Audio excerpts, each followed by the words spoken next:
Welcome back to this edition of Burgers and Fries. We're probably going to have this video released on July 4th, so what better to celebrate Independence Day than Indiana Jones? Why? Because the fifth one just came out, and I saw it the day after it came out.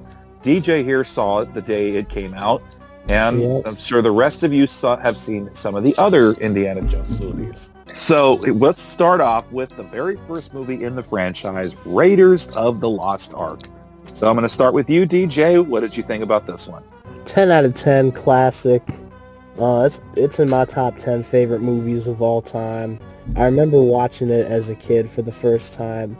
The ending scene of it, though, freaked me the fuck out. Oh, yeah, it did. I remember it freaking me out. Yeah, and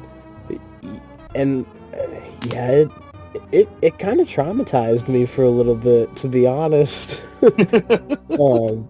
This is a controversial opinion. I think that movie is better. I think that movie's better than any of the Star Wars movies. Like, the perfect amount of action and adventure. You're right. It's an iconic movie. Like, I remember watching it on repeat when I finally had my hands on the VHS. I love the humor with it. I love the chemistry that Indy has with the character Marion. It's adventurous, and there's a lot of funny stuff in it too.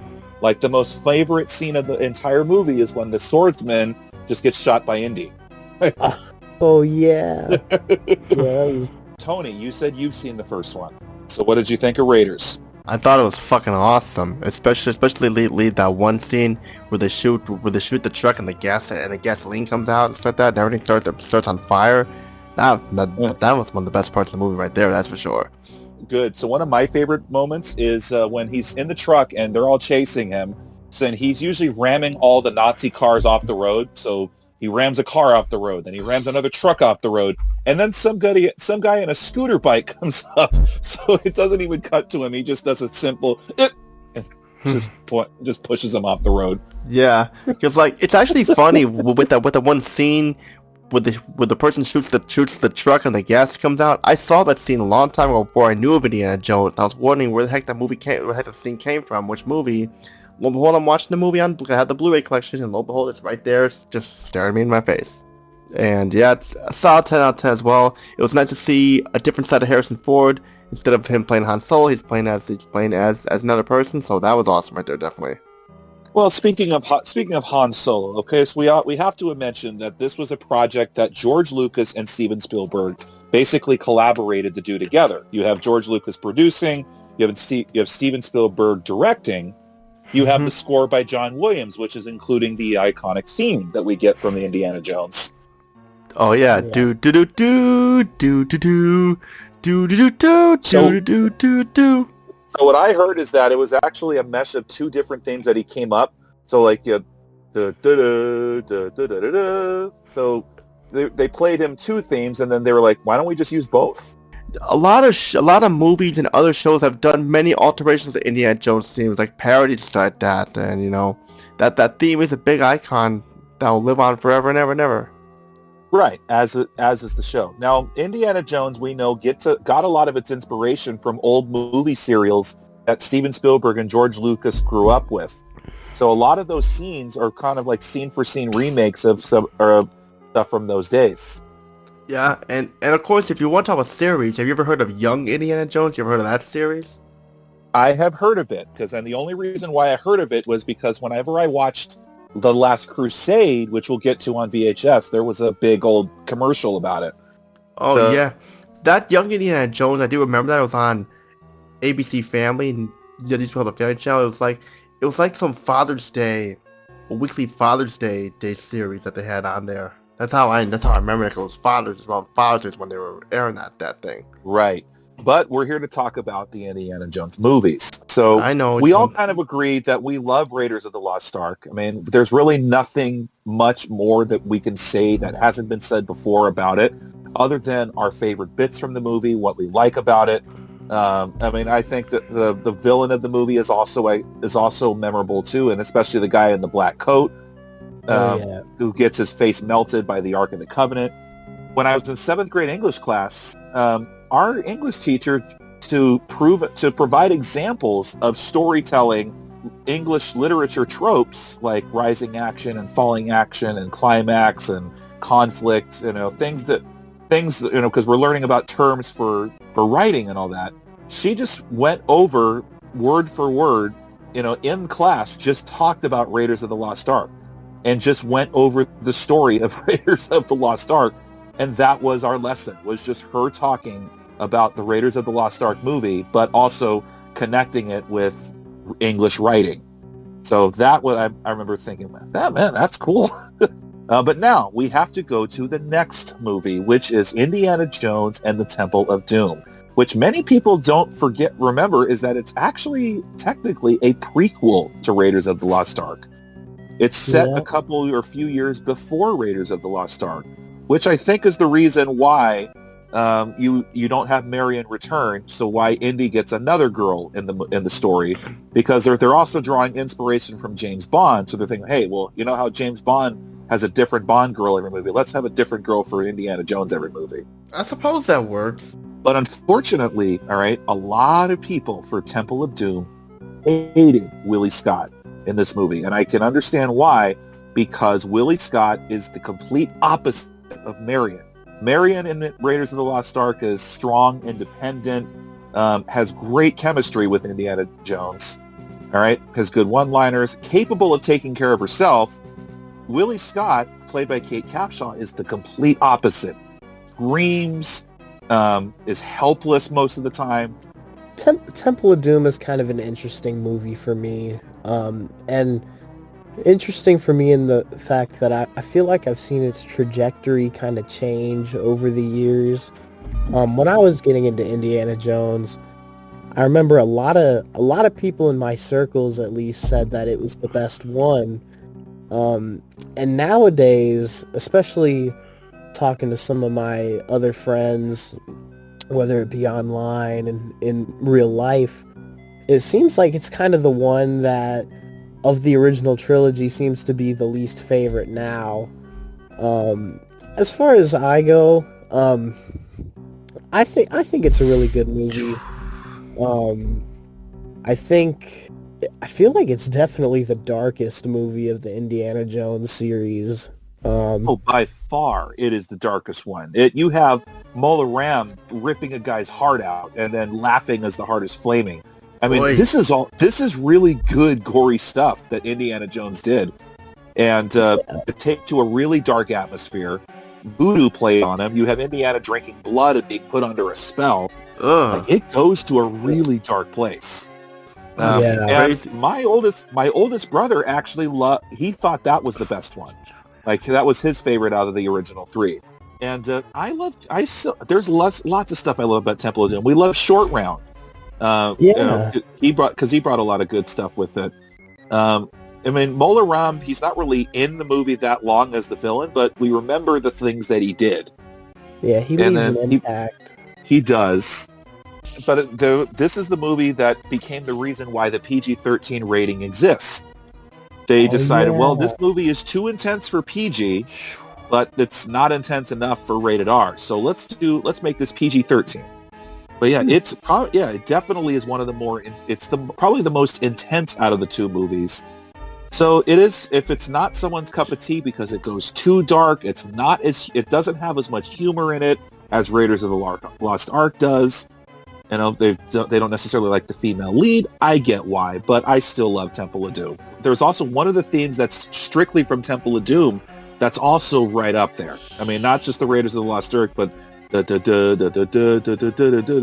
oh yeah, right. That plays during the stuff when they're supposed to be in India. So it has really good stuff, and I don't think a lot of people give it too much of a chance because quite frankly, it's not as good as one or the next one, which is Indiana Jones and the Last Crusade.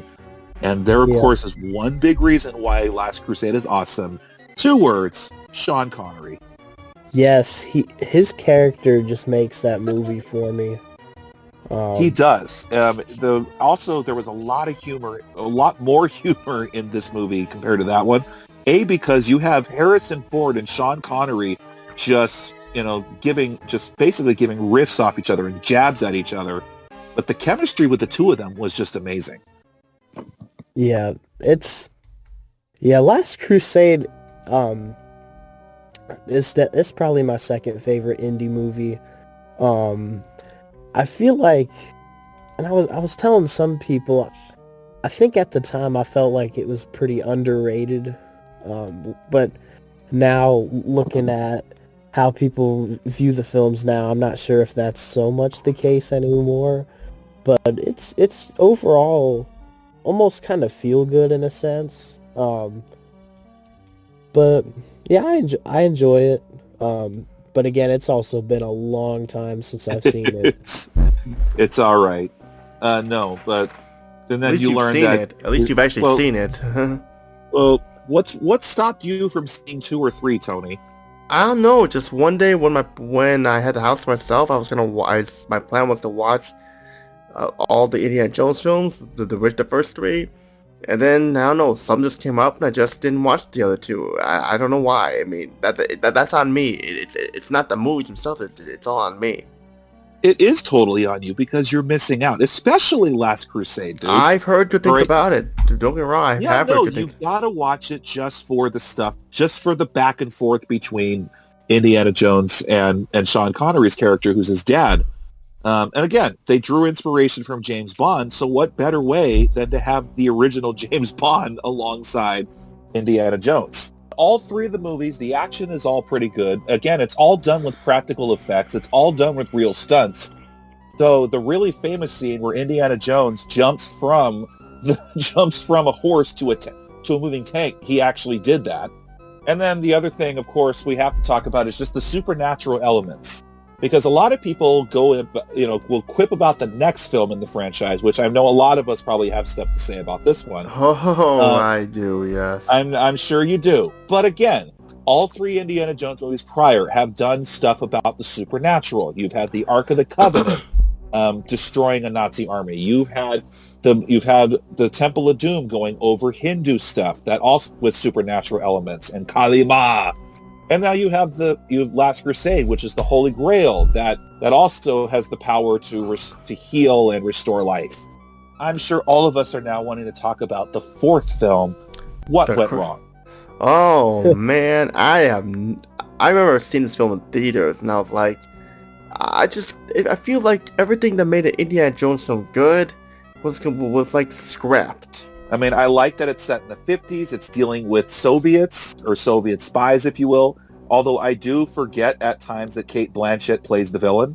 But of course, a lot of people go over the nuking the fridge moment. Like, oh, that's so ridiculous. How could you do that? Did you not see the other 3 movies? Like, why is nuking the fridge so ridiculous, but Ark of the Covenant blowing away a Nazi army, that's not ridiculous? And I don't know. People in their movies, I swear. We also can't forget about the Gophers and the aliens, too. Right. So again, what's wrong with there being aliens or interdimensional beings? Again, refer back to the stuff in the first 3 movies. What did people have against it being aliens? Honestly, I thought it was all right. Yeah, there was one thing I didn't really like about the film. I think it had to be Shia LaBeouf. That's okay. I guess that's another fair enough reason why a lot of people didn't like it. Shia LaBeouf was okay. He wasn't as annoying as Kate Capshaw's character is. He's overrated. Yeah. He's something. He is definitely something. That is the case. Yeah. Well, and not to mention he's a dick. Okay, but a lot of Hollywood actors are dicks. I think because it's his dickness that became front and center for during that period of time. Like he was already infamous for the Transformers movies, but it was a time when it felt like he was everywhere. So hey, let's have him play Indiana Jones' son. That's similar to Ryan Seacrest being the host of every game show, which, go on topic here, he's the new host of Wheel of Fortune. It almost kind of reminds me of like how Jared Leto was in a lot of stuff, despite like everybody not liking him at all. What's the reason? Jared Leto's full of himself. Yeah. No. Maybe he is a nice guy to some people, but go ahead, DJ.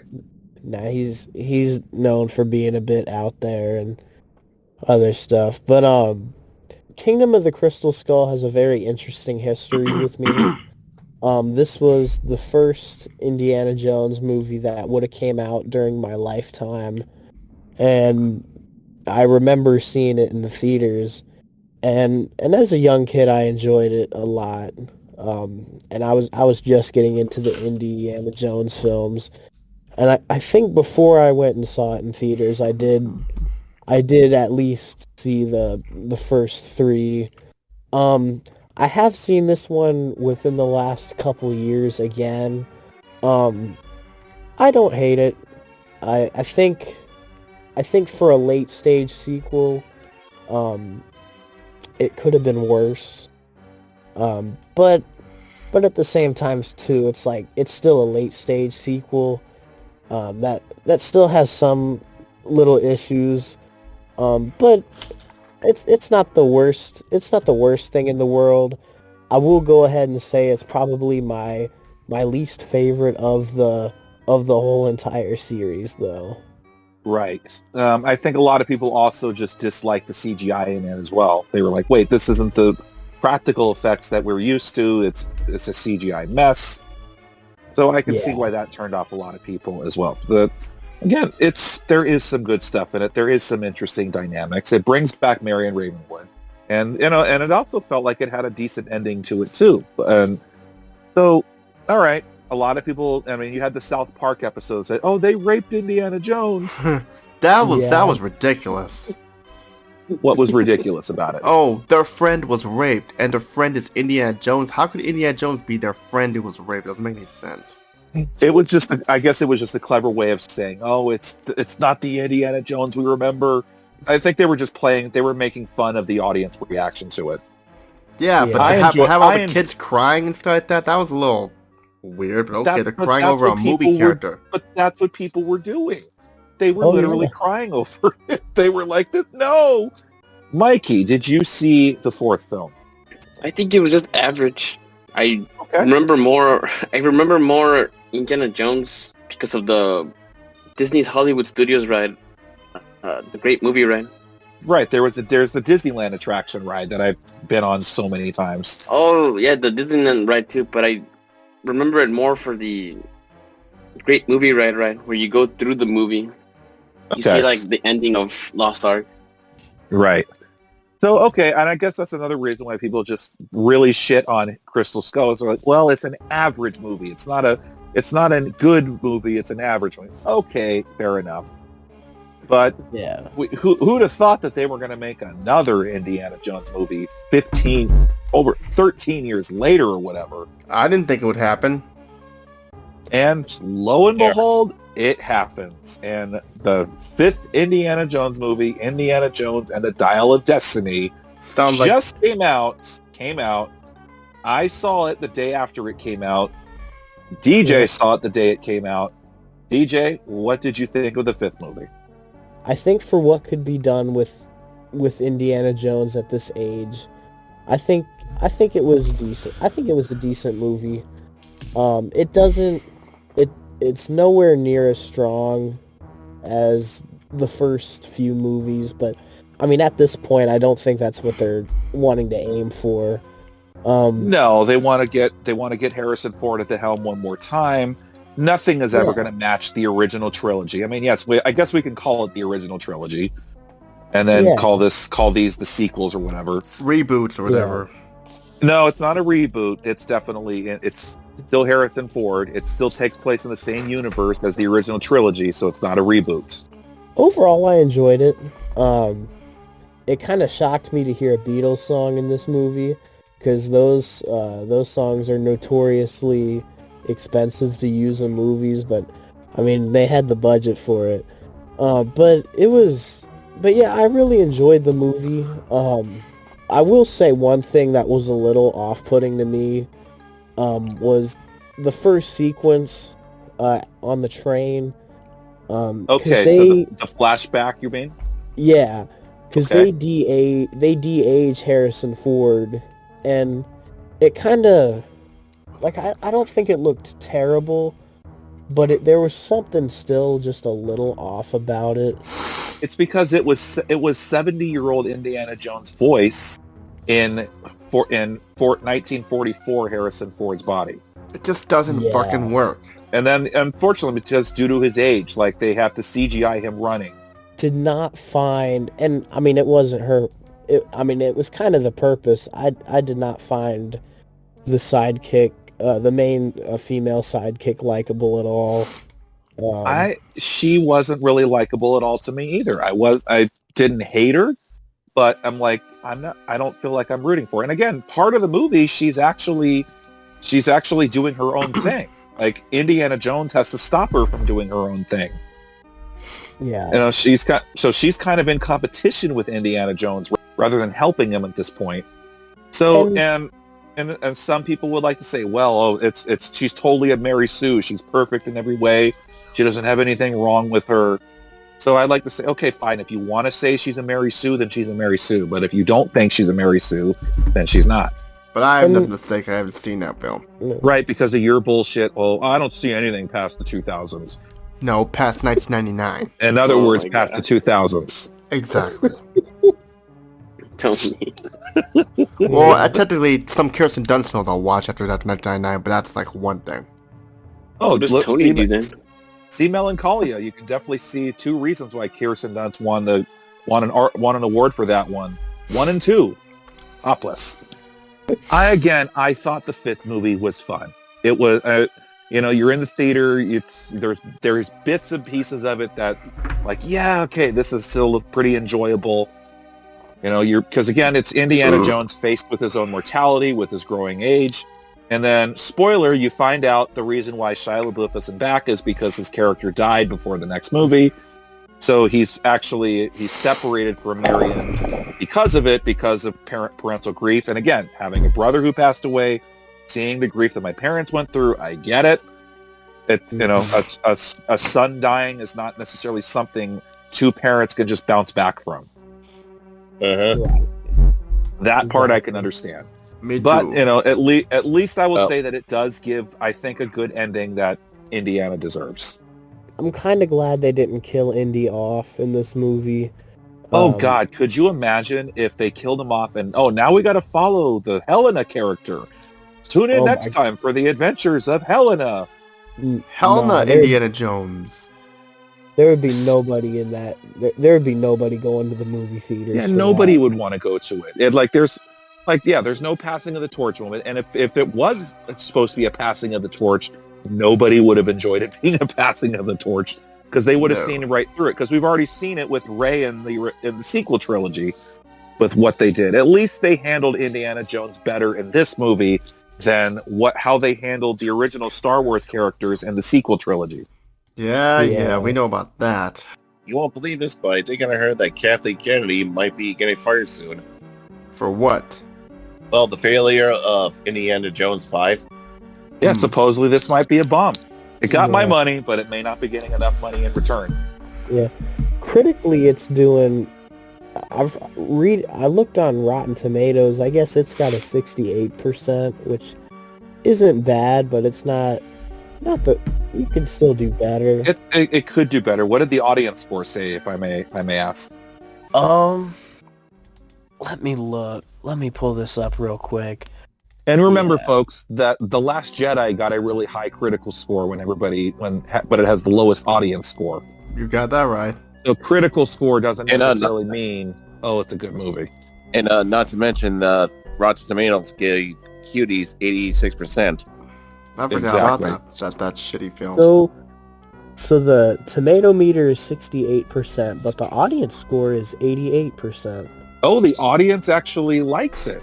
Well, I guess those who saw it liked it. Though, is it going to attract a lot of new people, or is it going to attract a lot of old Indiana Jones fans to see the movie? Probably not.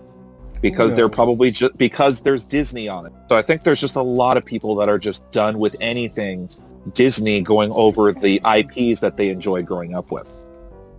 And I think people are just getting done with Disney at this point. Look at the results of the last Little Mermaid remake. Did anybody even go see that? I don't know. I wasn't paying attention. I didn't even realize it came out.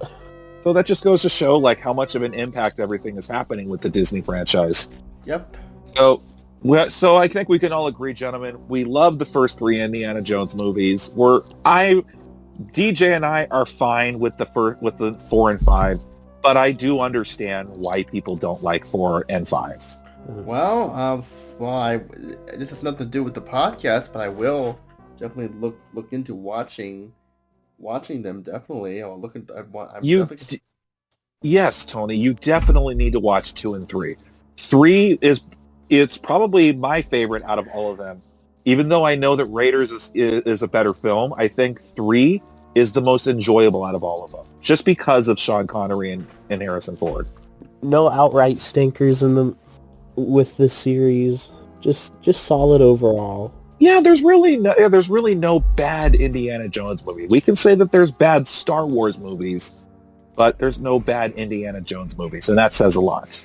Well, I did hear that I did recall that the 5th movie did have to go, through some reshoots and retakes and all that, because I did hear that their original idea was supposed to kill off Indiana Jones to replace with a female character.